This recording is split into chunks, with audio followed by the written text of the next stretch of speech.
Hi Steve, great to meet up with you on the range. Just a quick recap on the session that we did. We're seeing here a swing now that is a better version of what it used to be. The arms are working in, but that club's still rolling behind us a little bit.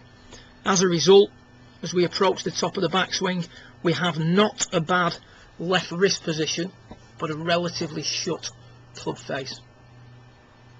And the reason for that is, by and large, on the way back, whenever we see a player who gets the club rolling behind him or the shaft moving behind him when the arms are coming in, isn't hinging the wrists enough to offset the rotation of the left forearm.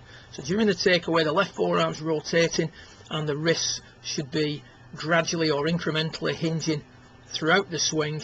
And as we said earlier on the range, if at setup we have an angle of, let's say, 135 degrees here between the arms and the shaft, or left arm and the shaft, that should be incrementally increasing to 90 degrees all the way up to the top of the backswing, and then loading further to 70 degrees as you start down. So when a player doesn't set the wrists or cock the wrists enough in the backswing, the club tends to get rolled deep in behind. I'm just going to run that swing back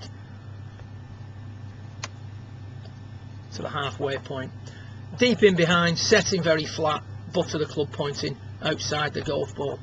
If we watch what happens with Hunter Mahan, what we're going to see is a swing where that wrist hinge is starting very early and incrementally sets throughout the swing. So there's still the forearm rotation, but there's a little bit more setting of the wrist throughout the takeaway in the backswing, and as a result, the plane of the swing is a little bit steeper, or should I say the plane of the shaft is a little bit steeper than a player who doesn't set the wrist incrementally throughout the swing. So what we've done here now on the right hand side, we've encouraged you to hit the ball as far as you can with a restricted backswing. So what's going to happen now is I'm going to limit the amount that your arms can move back, so you're going to have to go looking for another source of power. As a result, what you're going to do is start to hinge the wrists a little bit earlier, and we can see there now as we get you halfway back, arms are in a very similar position, hands hitting the base of the right bicep as we approach P3, but the angle of the shaft of the golf club is much more on plane.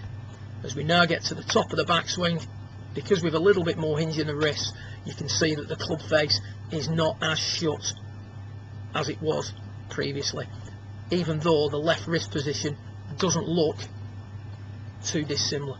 So look at the difference between the angle of the two club faces and the angle of the left wrist. Left wrist very similar, club face much more neutral.